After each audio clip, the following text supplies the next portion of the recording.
So when I talk to people or engage people in terms of, especially if they no longer believe for something that happened in their life, this is often the passage that they will often bring up, because this idea that God will, that pray and people say they prayed, and they didn't get it. And so this can't be true that Jesus says, ask and you will receive. The one who seeks finds, and the one who knocks, the door will be open.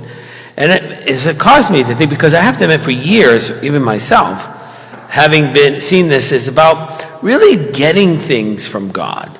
We get things from God. That's the whole goal. That's the whole reason why He exists for some people, is sort of this like vending machine prayer where you get what you want from Him.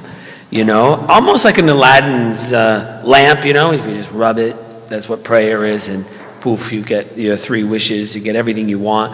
Or the genie in the bottle, that comes up and sort of gives you what you need. And because there's a sense that, I've asked for God. Some people have said, I prayed for this, and God did not hear me. God did not answer. I think most of us will probably be in that situation at one time or another, where you wondered, why would not God think this is great for me? I think it's good for me. Right? And if I think it's good for me, then it must be good, because I'm the smartest person for my own life about what I think is good and what is not good. However, you could see that in the end, Jesus does say that God will give you all that you need for the good, even if we don't always know that for ourselves. And I was thinking about that in terms of how would I understand that? First, kind of changing God out of this kind of, He serves me by giving me what I want. All I have to do is pray for it, which is often things. But that we believe that God will give you everything you need for your salvation. Right? God will give you everything you need to get to heaven. That's what you get from God. Right? That's what He's concerned about. He's concerned about your holiness. Right? He will give you everything you need to proclaim the gospel to the world. Right? He will give you everything you need to change your life in terms of holiness. But He probably won't give you a bike. When you're 12, you want a bike, you pray for God, it's like, God didn't give me a bike for Christmas, so it doesn't work, that kind of thing. But hopefully we do grow up and we recognize that,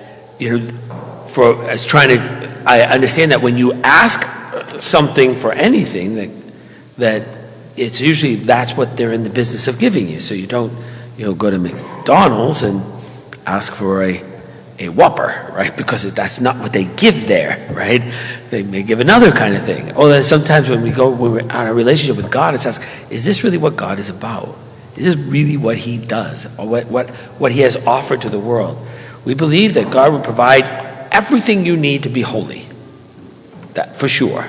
God will give you everything you need to advance the kingdom. All you have to do is just ask if that's our, if that's what your intended is. If your intention is, to be wealthy, I think God has a lot to say. Christ says a lot about that, about wealth in the world. It is in the Gospels, and it's probably not what He's in the business of doing. He's not in the business of helping me win the lottery, even though I always pray for that, because it would be really cool to win, but I know probably He'd lose my soul in the meantime. And He probably wouldn't, hopefully He wouldn't give me anything that would destroy my salvation. So when you're thinking about prayer, that's why for Catholics, at the end, we always say, but your will be done. Or if it is your will, right, heal me. But in the end, your will be done. Because I'm about doing your will.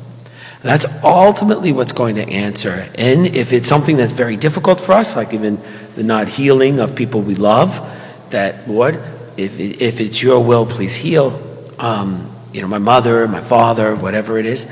But your will be done. And if it is your will, then help me to accept it. Help me to find the graces I need to accept that will and to live that will. And that's important as well, because that you say that God will not be outdone in generosity, but in the things that He's about doing, in the business He's about doing. So may we continue that as we talk about prayer. Let's make sure that that there isn't this kind of way in which we use God really for our own benefit to give us what we want, but but God is always calling us to salvation, to holiness, and to eventually to be with him in heaven. And that is above all, hopefully, what our prayer is about.